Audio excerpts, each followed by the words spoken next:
Hey, what's up, everybody? Welcome to the La Lida Loca Cruise podcast.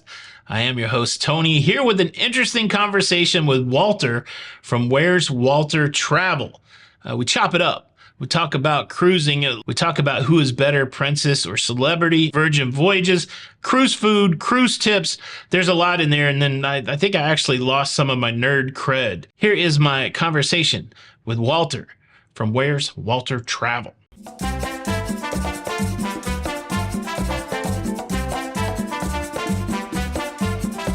All right, here we are with Walter from Where's Walter Travel. Walter, thank you for being here today. How you doing, man? Thank you, Tony, for inviting me.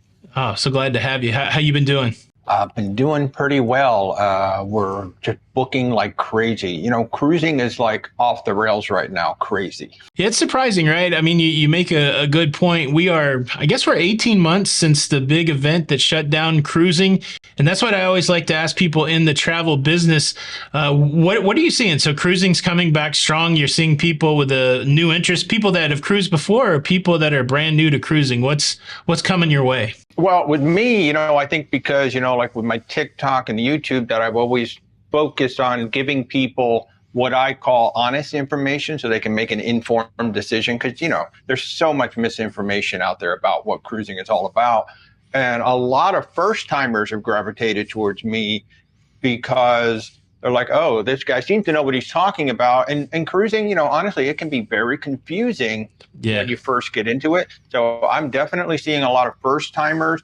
But, you've seen the news, too. Royal breaking a record this week, Carnival breaking a record next week. I mean, there are record bookings. And I just saw Vancouver is going to have a record Alaska season this year. So I don't know if it's just a pent-up demand or there's so many people who are now realizing what a good value cruising is. That's an excellent point. Financial times seem to be challenged for everyone. And I think that cruising, even though it is changing, like if you talk to some of the old timers, they say it's changing.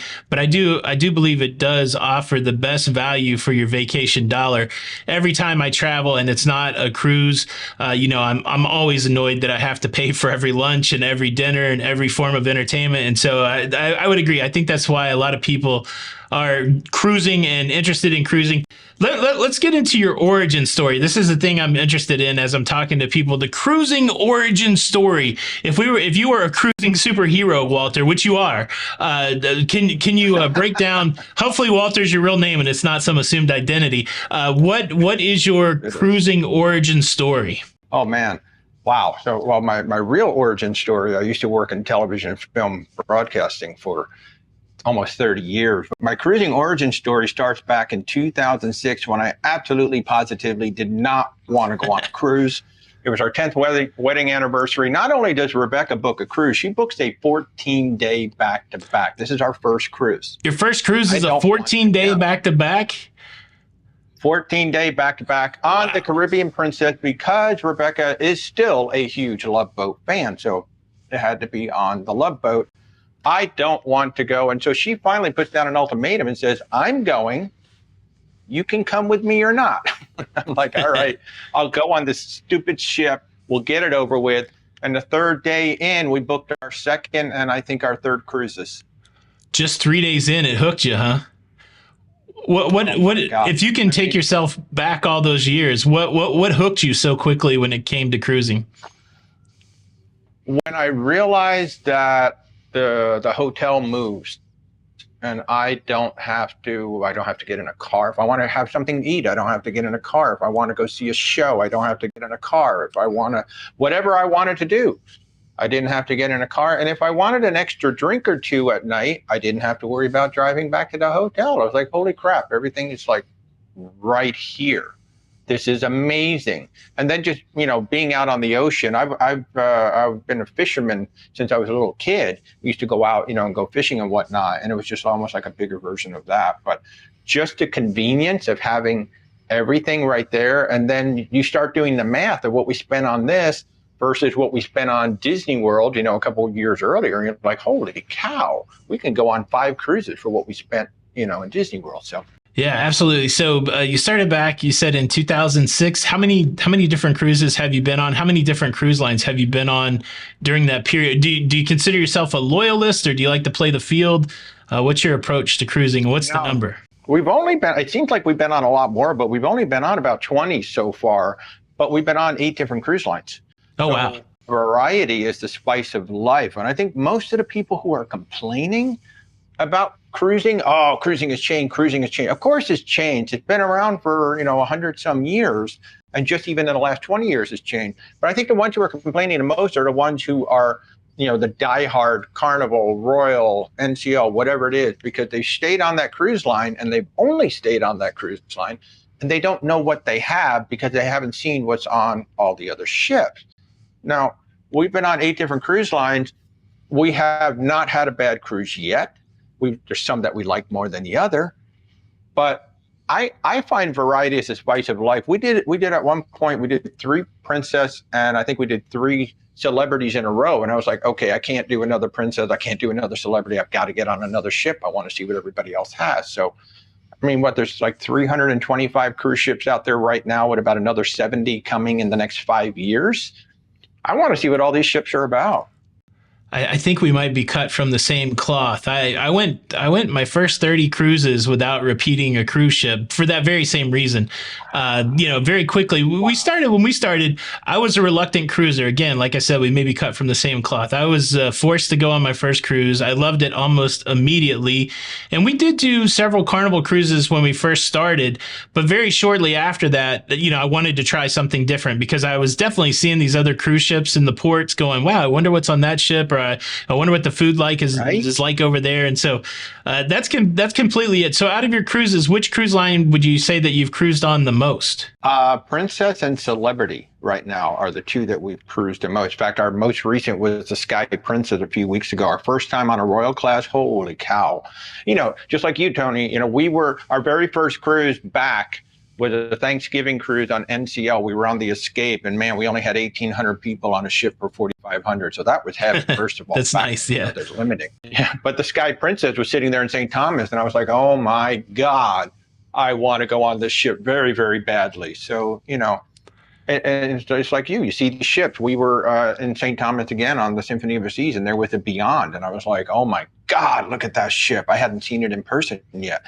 It's like, oh, I want to go on this ship. So, but so far, Celebrity and Princess are at the top. We will be doing 3 Virgin Voyages by the end of this year.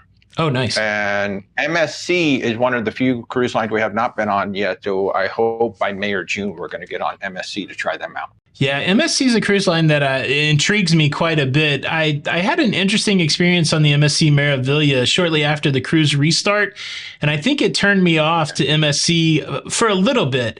But I'm finding that I'm missing it. I'm impressed with what MSC is doing globally. I'm impressed with what MSC is doing to build beautiful hardware, to really invest in cruising across the globe. And so I've got to get over my weird MSC Meraviglia experience, which probably wasn't anything to do with MSC. It was just where I was at the time. I've heard 50-50. It's a weird cruise line. Like 50% of the people love it, 50% of the people don't like it. And it seems to come down to customer experience, like customer relations. Yeah. Like how the crew treats you. So that's why I want to try getting on it. It's a great cruise line. Even though I didn't have a great Meraviglia experience, and again, I think it was more where I was at in my cruising space at that time, I highly recommend trying MSC to people that like to try multiple cruise lines, that kind of have an open cruise line mind.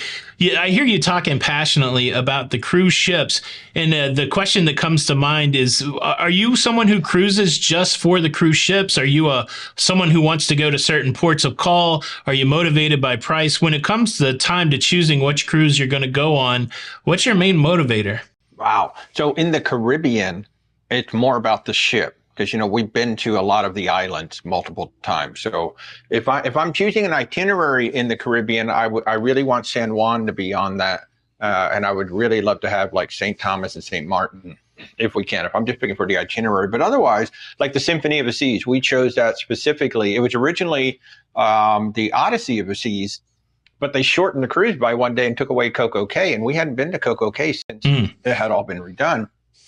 So we switched over to the Symphony, but a lot of times in the Caribbean, it's about the ship, trying out the ship, and that was that was definitely the Sky Princess. So the Sky Princess was all about trying a new ship, a new class, But if we're going places where we haven't been, like we were supposed to go to Norway, and that was all about the itinerary. And when we're in Alaska, that's all about the itinerary as well. But the Caribbean is like our testing ground. If we want to try out a new ship, that's definitely where we'll go. And then in terms of the price, I look for value. Like, honestly, I think one of the best values out there right now is the junior suite category on Royal Caribbean. If you look at it, the cabin's like double the size of a balcony. Like if you're going for a balcony on any Royal Caribbean ship, you should definitely look at the junior suite, because it's about double the size for, sometimes the same price as the balcony. I've got one I just quoted. It's cheaper than the balcony. I don't get it. I don't know how this happened.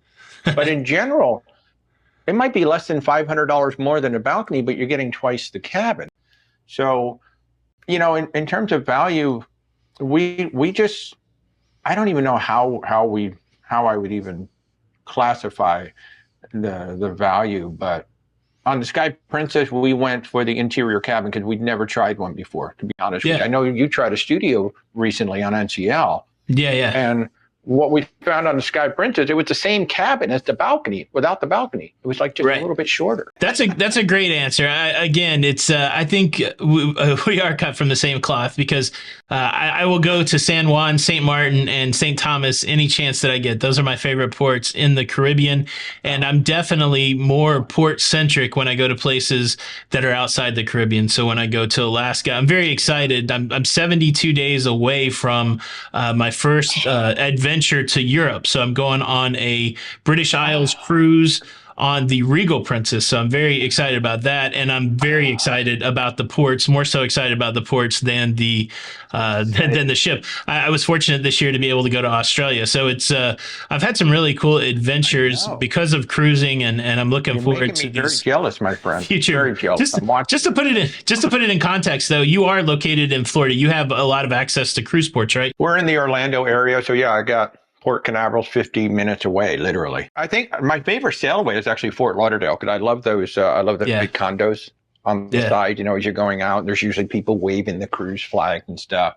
So just in terms of that, I like that. But Port Canaveral was really easy to get to, but now, did you see, it's like the busiest cruise port in the world, and they don't have the infrastructure. So now it's a little bit of a pain in the butt to get into because the traffic's so bad. So until they fix that infrastructure. But I really like Fort Lauderdale for that sail away. It's just so pretty. I love Canaveral, and I have for a while, but it has become a challenge with the, increased popularity, and then also with the activity of the rockets and those kind of things with SpaceX and NASA over there. It's adding some complexity to it. If you have a bucket list of cruising, what's at the very top of it? What's one place, if you weren't constrained by time or money, what is one place you would like to visit on a cruise ship? Well, it's a river cruise. It's the Christmas marketplace. That's the one I really like. That's at the very top of my list, the Christmas marketplace. I really would like to do a Northern Lights cruise, get up into Norway, up into the fjords, and really see the Northern Lights. And I don't know, we were going to be on the Jewel of the Seas, it's a smaller ship. But I've really been looking at Hurtigruten expeditions of late. And I'm like, man, what would it be like to go on something like that up into the Northern Lights? So I've really, even though I love the big ships, I'm really starting to look at some of these smaller things and going, well, what would that experience? I mean, Tony, imagine we're not docking, we're getting in a Zodiac, and we're just going to run this thing right up onto the shore, and we're going to hop out. I'm like, what would that be like? That looks fun. I think it would be an incredible experience. The expedition, I've been to Alaska a couple times now. On my last cruise on the Princess ship, there was a small National Geographic expedition ship in front of us, viewing the Marjorie Glacier in Glacier Bay. And I was completely zoned in on that little boat there, going, this would be the way to see the glacier. Or to your point, this would be the way to go see the Northern Lights. So Hurtigruten is very interesting to me, that the first ship that they put out for expedition, the Roald Amundsen, like a hybrid cruise ship or a hybrid small ship, hybrid expedition ship. I think it would be very cool to check that out. Now, you mentioned that you spent 30 years in TV production, and a lot of people that I meet that have a background in theater production or television or film production, they have an interesting relationship to cruise ship entertainment. And so I want to pick your brain and see if it's the same. Do you find yourself yourself being more critical of like a production show on a cruise ship? Are you fascinated by the technical aspects of it, or are you able to enjoy the show? How do you relate? Did you even go to the shows on the cruise ship? How do you relate to like the big theater entertainment? Oh, I love the shows on the cruise ship, except on the Celebrity Solstice class. I think they do some weird entertainment, so we'll sit in the very back. But no, I can definitely go in and enjoy. And I love, the technology that's been coming along with the video walls, with the, obviously Royal Caribbean just goes nuts with their water shows, ice shows. I was blown away. We were on the Symphony of the Seas, and it's the first time I've seen the projection on the ice, with the whales swimming by and all. I was just like, this is really good. I'm sitting right here, and I know exactly how they're doing it. I can see the projector, but I'm buying into the thing. And yeah, I think, the one time I totally zoned out was just not on a ship, but we were actually in Las Vegas, and we were watching the water show. We were in the front row, so I could see everything. And I spent half the show looking up and all of that stuff. But it does blow me away, especially with all like the LED lighting that they've got, that they're bringing in and stuff like that, that they can still get that same look on stage and all the things they can do on that little stage. Most of these ships, it looks like a big stage, but it's really not. It's like a Broadway size stage, if not smaller. And it just blows me away. I think the most impressive thing I saw was when we were on the Symphony of the Seas, and they did 3 entire shows, or maybe it was Sky Princess. It was Symphony of the Seas. They did 3. They did Hairspray, they did Flight, and then they did another show. And I'm like, how does this cast memorize all 3 shows, all the choreography? So yeah, hats off. I love watching what they can do in the theaters. I'm pretty excited. I've just, before we started talking today, I was just doing some research on cruise news, and I've started to see a couple articles out there that suggest that on Royal Caribbean's Icon of the Seas that's coming out, they will have The Wizard of Oz. That's going to be their big production show, The Wizard of Oz. So I'm so excited. That's a movie, of course, many of us have loved since we were children.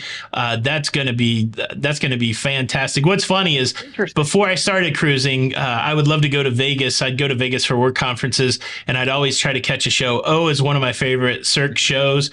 And I think that was one of the reasons I was so blown away when I went on the Oasis of the Seas, and they had that water show at the Aqua Theater at the back of that ship. Obviously, it's not to the same scale as but I was like, wow, they're doing something here on a cruise ship that I had to go to Las Vegas and spend over $100 to see. I'm seeing this included with my cruise. It kind of blew my mind. I so appreciated it. So okay, so let's transit. So I think we've got the origin story for Walter. This is a great story, and again, I'm glad to know it, because sometimes I feel like I'm in the wilderness of reluctant cruisers out here, but it's good to know somebody else that's on that same path as me.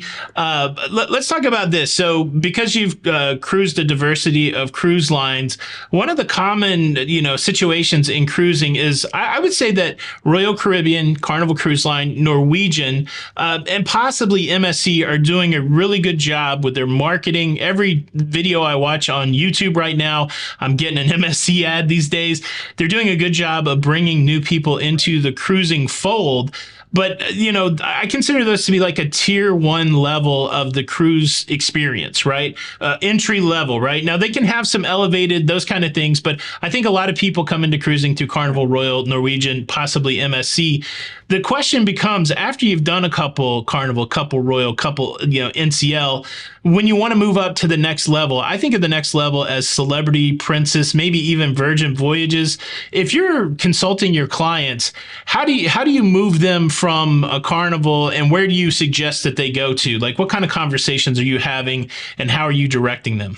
Well, it's interesting you bring it up that way. I mean, the way I look at it, and one of the big things that we try to do, especially with a first-time cruiser, we try to figure out, well, what kind of vacation are you trying to have?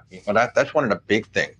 And I put first-timers on Celebrity. I put them on Princess. I put them on, Royal, Carnival, certainly. And I don't know, with the way Carnival, Royal Caribbean, NCL certainly are 3 of the best known. Obviously, they put a lot of money into advertising. And of course, Princess is the love boat that's out there. And I try to, what generally happens is the client doesn't want as many kids. And that's kind of that transition point. It's like, I really like Royal Caribbean. I really like Carnival. you got something that maybe has fewer kids. And it's like, well, yeah, you're going to look at celebrity, and celebrity is that casual luxe feel. I've always said celebrity is that white glove treatment without the stuffy attitude. That's how I've always felt on that ship. They're just so over the top friendly and so nice. And then it's the same on Princess too. You kind of get that white glove treatment. They go above and beyond to make you happy. And that's usually where that conversation starts. It's like, I'm having a good time on these ships. I'd like to find something, I want to get that same value. I want to get maybe a slightly better experience at dinner. Maybe I'd like to get some better meals now. So, love Royal Caribbean, love Carnival, love Norwegian. Main dining rooms, they're okay. You're not going to go hungry. They're okay. But like we were just on the Sky Princess, I could have eaten at the main dining room every single night, and I would have been very happy. And I'm not a snob, but I am a bit of a foodie, and I like to have good food. And the same thing with Celebrity. Celebrity's main dining room is quite good. So, it generally starts out with the kids, and then it becomes, okay, maybe I'd like to hang out with more adults, and maybe I'd like a little better food rather than having to pay every single time. Like, Royal Caribbean has great specialty dining. Norwegian has some of the best specialty dining at sea, I think. But you got to pay for that. You got to keep paying.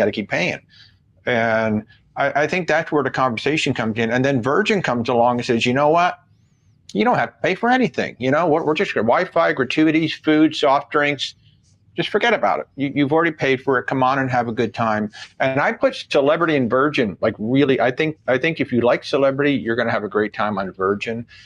And if you're tired of being nickel and dime with like all the good stuff, Virgin is certainly a way to go. But that conversation that you talked about, Tony, generally starts with the kids. It's like, oh, there's just so many kids. But ironically, Disney is a great place to get away from the kids because they do such a good job separating the adults. They have true adult areas, and they have really good food. As you know, I know you've been on Disney. Disney has some of the best food at sea. So ironically, might send some adults on Disney to get away from the kids. That is kind of funny. So for me, like when I think about Princess and I think about Celebrity, the analogy I always used is Princess is to classical music like Celebrity is to jazz. That's kind of the way I think about it. It's a little more laid back on Celebrity. It's a little more formal on Princess. And so if you're having somebody that's trying to decide between Princess and Celebrity, what would be some key things that you would tell them about those two lines to help them make that decision? Well, the one thing for sure, Princess has more interesting itineraries. They have, Celebrity kind of does the same route over and over, but Princess, every so often they throw in some really, like I just noticed yesterday, they have a 32-day Pan-Asian round trip from Los Angeles. Like you start in LA, you go all the way down to Fiji, and you come back. I was like, I didn't know they did that. That's pretty amazing. So I think, it's amazing. And it's not even that expensive. I was like, holy cow. But I digress. But between the two, Princess is a little bit more traditional. But I did notice that they were cutting loose a lot more on the Sky Princess than I remember Princess being before. So Princess is kind of learning from Celebrity, maybe. Maybe they're learning from Virgin. I don't know. But they were cutting loose a bit more. Like the cruise director had come up with some new games and they were having some fun. But the ship is very traditional Italian, the Piazza, this, that, and the other, whereas Celebrity definitely has that modern resort feel to it. And the Solstice class I love because it has the natural grass up on the top, which is kind of cool. It's the only cruise line that does that. But I used to say that between the two, Celebrity might give you the better food game, but after going on the Sky Princess, I think they're pretty even with the food. Princess Plus would probably be the one thing that might lean me to say go over to Princess, because that's actually one of the few packages that I actually recommend to clients, because it's the Wi-Fi, the gratuities, and the drinks, and you end up paying about $27 a day for the drinks, which is nothing, and that includes your coffee and drinks up to $15. So that's what's got me swaying toward Princess these days. But Princess is, I think, in the pool game, generally Celebrity's going to win, but and Princess has the better shows. I would say that. Tony, it's hard for me to pick between Celebrity and Princess now, having gone on the Sky Princess and seeing how they've changed the game a little bit. That's a hard one, Tony. What would you do? Where would you go between those two? I was going to say that's the choice I was going to put to you. I guess for me, oddly enough, this is my differentiating factor. I've cruised on Celebrity. I've been on the Edge. I've been on the Apex. I've been on the Equinox, and then I've been on several Princess ships. I've been on the Sky Princess. I've been on the Majestic. I've been on the Caribbean Princess. I would choose Princess for two reasons. I like the casino on Princess better. They've done better to give me offers. And I like the Wi-Fi better. At least that's been my experience with those ships.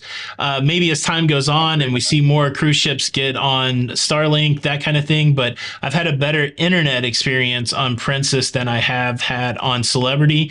And if I'm going just to spend leisure time and I know I want to work and play, I've got to have good internet. But so that's same question back to you. You can have a free cruise on Princess or you can have a free cruise on Celebrity. What are you picking? I used to say Celebrity because they had the world-class bar, but now Princess has the Good Spirits bar, which is very good as well. If money is not the issue, I'm going to take Celebrity only because the Beyond has Captain Kate, so I would go on the ship just to see. I've heard that ship, there's something about that crew that's unlike any crew. Stephanie. Stephanie was on that ship recently, and she said there's something about that particular crew that is unlike any other crew that she's ever experienced. And she said they all level up. It must come from her down. And so I would take Celebrity just to go and get on the Beyond and see what that is all about. It would not surprise me. So when I met Captain Kate on the Edge, she exuded leadership. She's in a very unique role, a role that she's embraced and that she's really kind of run with. But in addition to that, just because she's, has this notoriety as being a female captain, that kind of thing, strip all that away. She was a fantastic leader. You could tell it in every interaction she had on that cruise ship, not only with crew members, but also with guests. You can tell that she's really leveled up as a leader. So it would not surprise me on the Beyond if that crew is also leveled up from her example. So I think that's fair. I guess let me qualify the question. So you've been on the Caribbean Princess, and what's a Celebrity ship that you've been on? No, I've been on Caribbean Sapphire, Sky, and Island Princess. I've been on the Equinox, the Reflection, and the Silhouette on Celebrity. All right, but they Equinox pretty well. Equinox and the Caribbean Princess, if you were given a free cruise, which one of those two cruise ships are you picking? Equinox. I'll go on the Equinox. The Equinox is a beautiful ship. It has a world-class bar, and it has glass blowing on it. So I would go do another glass blowing class. That was our first Celebrity experience. We did the glass blowing. I did like the glass blowing. I did like the lawn club. So yeah, it's super cool. Somebody asked me the other day if there was value in that. And, it's not like you're going to become a world-class glass blower in one session, but you can pay $50 or $60 and somewhat participate in the activity and take home a cool souvenir and really, lock a cool memory into your brain. So I think the glass blowing studio was quite fascinating and a really, really neat amenity. So let's transition. We know that the Celebrity Princess is a debate, but you've said it a couple times. Virgin is in the mix. And I've been on the Scarlet Lady, and I quite enjoyed it. They've changed the game. They did away with the main dining room concept. They did away with the buffet concept, and they remade them. And to me, going and being able to have specialty dining quality food every day on the cruise ship for no extra cost was mind blowing. The question I have, so two things. There's no kids on Virgin Voyages. When you first went on that cruise ship, was that the first adults only cruise ship that you'd ever been on, the first Virgin Voyages ship that you went on? How quickly did it hit you that there's no kids on this cruise ship? It was the second day, actually the second morning. Like we didn't, because you're on the ship for the first time. It's exciting. You don't get on until late in the afternoon, like 2:00 in the afternoon. It's just kind of exciting, and it pretty much just rolls right into the night, right? And then it was that second morning we got up and we're like, there's no kids on here. And then we noticed there's no photographers either. That was another nice little thing. So yeah, Virgin, I didn't really know what to expect. I was like, okay, the food looks good, but am I going to like the rest of the ship? Am I going to like the crew? Am I going to like the entertainment? Because everybody's like, oh, the entertainment's so weird. Well, First of all, I love that the ship doesn't have any big spaces. It's basically one story. Like every deck is one story, so the ship feels very intimate, very small, even though it's a 2,700 passenger mid-sized ship. So I love the feel of it. The dock is gorgeous out on deck 7. And actually, one of my favorite spots on the whole ship is in the middle of deck 7. They have these 2 patios outside on the ship that are absolutely lovely. But I think you hit it on the head. You can literally eat everything on that ship. We went the entire week. We didn't spend a dime on food. And that even includes the hot dogs, the candy, in the social club, the ice cream, the pizza. You start adding up some of that stuff, the wake is easily a $75 to $100 on any other ship. The Italians, probably $35 on another ship. Razzle Dazzle, what is it, Pink Agave, that's going to be $35, $45 on another ship. So you start adding some of that stuff up. Now, the only thing, there's 2 things that I want to see them fix. Okay, one, I want to see them fix the galley, because the galley is beautiful when it's not busy. You can walk up to the station, you can get whatever you want. But then, when it's really busy and they want you to sit down and try to order, sometimes it's hard to flag somebody down. Or when you do, you got, 3 or 4 people sitting at your table. One person gets one thing, then 20 minutes later, somebody else gets them. So they got to work on that. And I would love to see them get rid of the net and come up with something else back there, because the net is not comfortable. But I'll tell you what, when you realize how much you're being, quote unquote, nickel and dimed on the other cruise ships, and the quality of the food, because one of the complaints is, oh well, Norwegian and some of these other cruise lines are tanking their main dining room because they want you to pay, they want you to go these other things. And then Virgin's like, you know what, just come eat anywhere you want, and the food is good. I mean, the food is real. You've been on it. We're going on again in a couple of weeks, because I can't wait till November to go back on and eat there again. So we're just going on for a week just so I can eat myself silly. Yeah, I think some of the knocks with Virgin are, their itineraries. I know they don't have super long itineraries, not a lot of diversity in ports. And then they are a little more pricey because all of those things are included. But I think as time goes on and as they continue to grow as a company, I think that you will see some, of course, broader itineraries. And I think you'll see some more competitive pricing. Of course, the other knock with Virgin is it's a little risque. Me personally, well, I won't taint the answer, but did you feel like that it was overtly sexual? Did you feel like it was in your face, or did you feel like it was something you had to seek out? No. How do you counsel people that are asking that question about Virgin? So I think Virgin kind of actually did a horrible job with their initial marketing, because they kind of set it up that you had to be 25 years old and you had to be like totally open to risque and partying and all of this. And like I said, the ship reminded me of Celebrity. That was the vibe I got. And if you want to go to the sex show or the sexologist or whatever, you actually have to go. It's inside the manor. You have to go to that show. We did. Well, actually, we went to one of them called NSA Never Sleep Alone. I thought it was horrible. I was like, this is a cabaret show. It's not a good show. We left. It was not because it was sexual, just because I didn't think it was a good show. But it is such an inviting, warm space. I mean, from the crew on down, that I just found it just a really cool, happy space, if you will. I mean, it was really come as you are, be who you are. And if you want a loud party ship, you can have a loud party ship by going to the shows and going to the manor all night long. But if you want a nice, quiet, chill ship, that's exactly what you're going to get for the whole week as well. That's what I found also. I mean, there's subtle sexuality, like, in the naming of the ice cream place, stuff like that. But I felt like to go for the things that people were most concerned about, you really had to go seek it out, that kind of thing. The other thing that impressed me about my Virgin trip was the trip to Bimini, to the beach club there. I don't know if you went to the beach club. God. But to me, that, like, I really enjoy what Royal Caribbean's done with Coco Cay, but I feel like Bimini was the best of Coco Cay, right? It was Coco Cay without kids. Yeah. I feel like that's one of the best private beach experiences I've ever had. What did you think about the Bimini Beach Club? So that is my favorite, private resort, if you will. Yes, it's part of Resorts World, but that beach is so soft. And I think I walked about 100 yards or so out. I'm only 5'7", and I was still touching the bottom. The water was so beautiful.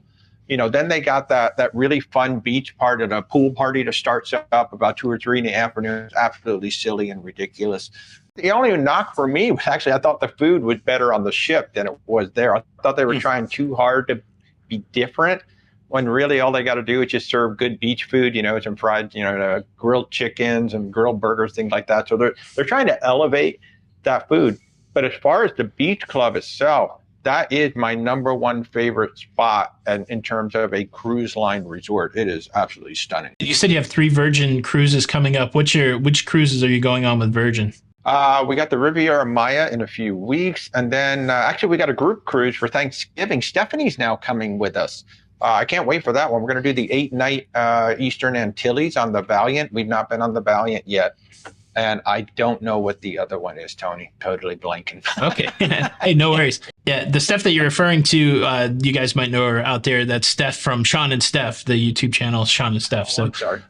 No need to be sorry. Just to give people some context for it. A wonderful person, and so that sounds like an exciting cruise that you get to cruise there. All right, so let's transition a little bit. We talked about it. You spent 30 years in TV, and now you are a travel professional. You run a travel agency, Where's Walter Travel.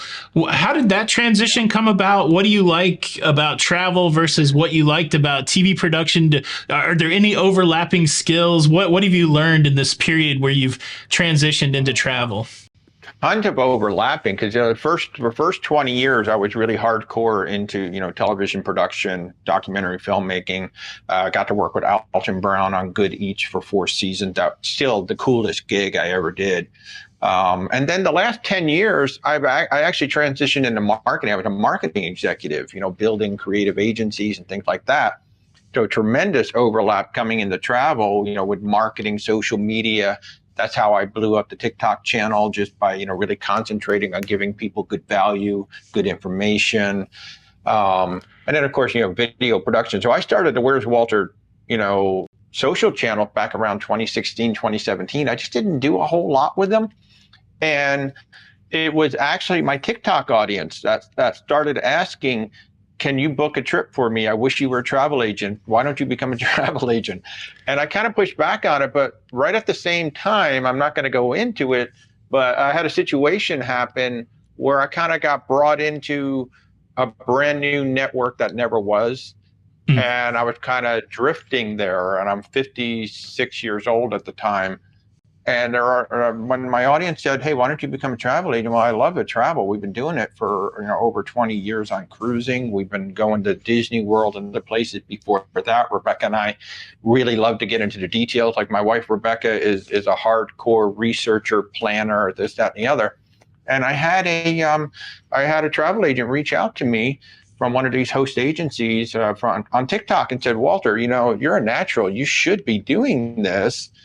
And at first I said no, and then she pursued me again. And I'm so glad I did it, because I think I find it more rewarding finding these vacations. I was terrified getting into it, because look, you're trusting your vacation to somebody, right? You're saying, here, this is what we'd like to do. You figure out where we want to go. And then it's my job to make sure that they have a good vacation. That's kind of terrifying when you think, some people might only have 2 weeks off a year, 3 weeks off a year. So I take it very, very seriously. And I use that fear. But what really transitioned over was just the managing multitasking. When I had my creative agencies, we would put out about 500, 600 projects a year. So I'm managing and I'm overseeing all of that. I'm the executive producer on all of that. And so I brought a lot of the exact same management skills and project management. Every single booking is a project for me. And I have my Kanban board. So the client starts as a prospect, and then we move into research, then we move into proposal sent. They've now paid a deposit. They've now paid. They've finished their travel. So it's just like walking a show from pre-production through to post-production and delivering it. So that transitioned over beautifully. But I think the passion and the excitement that I have for finding the right vacation for people, whether it's a cruise or it's a tour or it's an all-inclusive, whatever it is, I just get so excited about it. And it's just all that management and time management and project management from my previous years it doesn't scare me that, like, I think as of right now, I don't know, we've got like 100 clients up on the board that are in various stages of their bookings, and it doesn't freak me out at all because I've got my computer system and I got my old school system of cork boards. So yeah, it's been really interesting, and it's just so rewarding that the audience actually asked us to become travel agents, and now they're starting to refer us to other people, and it's just super cool. It really is, Tony. That's exciting as a kind of a lifelong IT nerd and somebody who's done a lot of that project management and Kaizen and Six Sigma, all that stuff. I love a man with a process, Walter. Sounds like you got a good process in You got place. to come over here sometime, man. I'm going to make you some pasta. I'll show you my system. We'll just nerd out together. That's right. I love a good system. But so look, honestly, I've seen, we connected, we met through Steph, I don't know, it's probably a couple years ago now, and we've kept in touch. And one thing I see you very frequently on TikTok, and that passion you have for travel, that passion you have for helping people definitely comes through in your TikTok content. And of course, you're on YouTube, but TikTok is your main platform. And what you do over there a lot is you help people by answering their questions. And so I wanted to pick your brain in my mind as kind of the TikTok tip guy. What are, if you're running into a new cruiser or maybe a slightly seasoned cruiser, what are some of the top tips that you would give to somebody that's getting into cruising for the first time? Or maybe if you got some nuggets for some seasoned cruisers, what would you recommend to people, or what tips would you give? Man, certainly if you're getting into it, obviously understand what you need to bring to the cruise port. I mean, nothing makes a day worse than showing up at the terminal and not having what you need, right? And then second tip, the biggest tip really is go with the flow. So many people don't seem to understand that not every port stop is guaranteed. We missed Costa Maya on the last one because the weather was bad. And then a lot of cruisers are like, well, what do you mean we might not stop there? So, well, the ship might not be able to stop for whatever reason. So you definitely got to go with the flow. And you got to bring your patience too. I always tell people is like, if your the biggest thing I tell people is like, look, if your vacation is 100% predicated on I've got to swim with the stingrays in Grand Cayman, or my whole vacation is going to be ruined, I say, well, then book a flight and go to Grand Cayman so that you're guaranteed you're actually going to make it there and go swim with the stingrays. Because on a cruise ship, you might not go to Grand Cayman and you're just going to have another sea day. So definitely go with the flow. And I think that the most important thing really is just to remember the crew is working like 20 hours a day, most of them, and they're doing their best. Even when you're having a bad day and something is going wrong, there's no reason to I hate it when I see people just light into the crew. Yeah. And it's like there's nothing they can do, like right at this moment. And I really wish people would respect the crew a little bit more. Sometimes, I don't understand why people have to yell at the crew. So I get disappointed by that. What else is there, Tony? Don't miss the boat.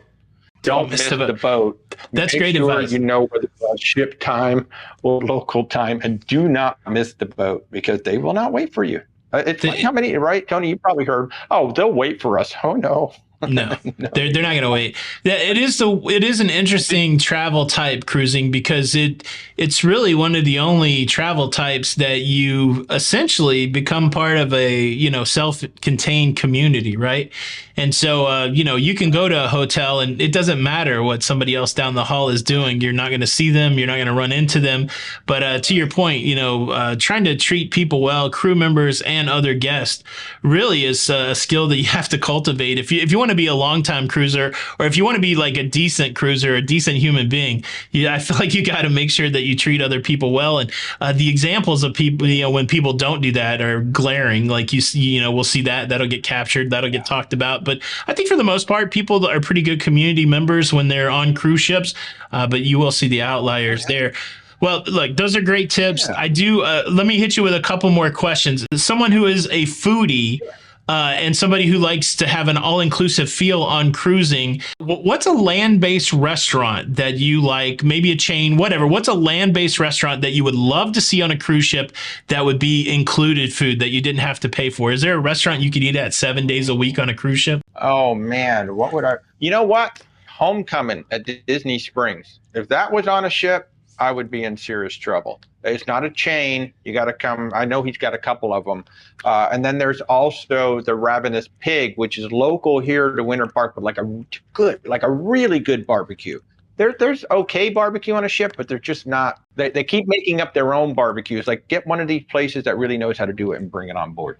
The Ravenous Pig. And then as somebody who's worked in the TV industry for a long period of time, what TV shows are you watching right now? What's got your interest in this vast world of all kinds of content? Are you watching any hour scripted shows, or what do you watch on TV, or do you watch a lot of TV? British? We're on Acorn and BritBox almost every night, and there is a show called Shetland. It is it's like an 8-part. Each season is an 8-part, mystery, usually the murder mystery. So that's got us going. And then a show called Grace. I think it's on Acorn or BritBox. But we're doing a lot of British mystery. We got rid of Netflix a while ago because I found that we were watching less and less of it.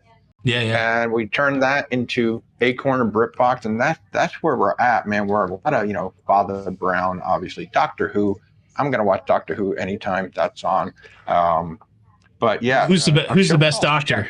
My favorite is David Tennant, but I think Matt Smith was actually quite possibly the best. Like, he had some of the best scripts. What about you?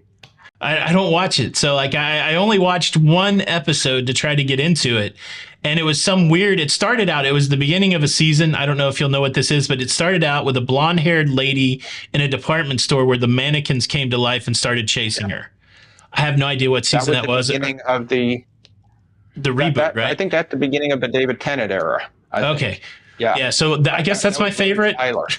I guess that's my favorite. I didn't get through the whole episode, but anybody out there, Doctor Who fans, leave a comment there. Walter, it's great to talk to you. One thing I want to say is I'm going to have to talk to you again. I know you're going on the NCL Prima. I can't wait to get your take on the Indulge Food Hall as an included food option. I think they've borrowed quite a bit from the galley on Virgin Voyages, and I think they've elevated it. So I can't wait to see that. But Walter, thank you so much. Everybody, make sure you go check out Walter at where'swaltertravel.com, or your .com's your website. Yeah. And then Where's Walter Travel on TikTok, Where's Walter Travel on YouTube, and I'm assuming other social media, but a great resource for tips and travel advice. Walter, thank you so much for spending some time on the podcast today. Thank you, Tony. Well, there you go. It should be obvious at this point that I don't know my TARDIS from a hole in the ground, but it is what it is. Well, I think we chopped it up pretty well when it came to cruising. I would love to hear some feedback. You could leave it in the comment section below. And since you're watching this in video form, let me go ahead and let you know there is an audio presentation of this podcast. You can go to your favorite podcasting platform and you should be able to find us there. Thank you again so much for checking out the show today. Do me a favor, share it out with one of your cruising friends. If you could hit that like button on your way out, don't forget to subscribe to La Lita Loca Presents, and we'll do it again soon. Got some great guests coming up. This is Tony for the La Lita Loca Cruise Podcast, and until the next time, we'll see you on the Lido. Bye.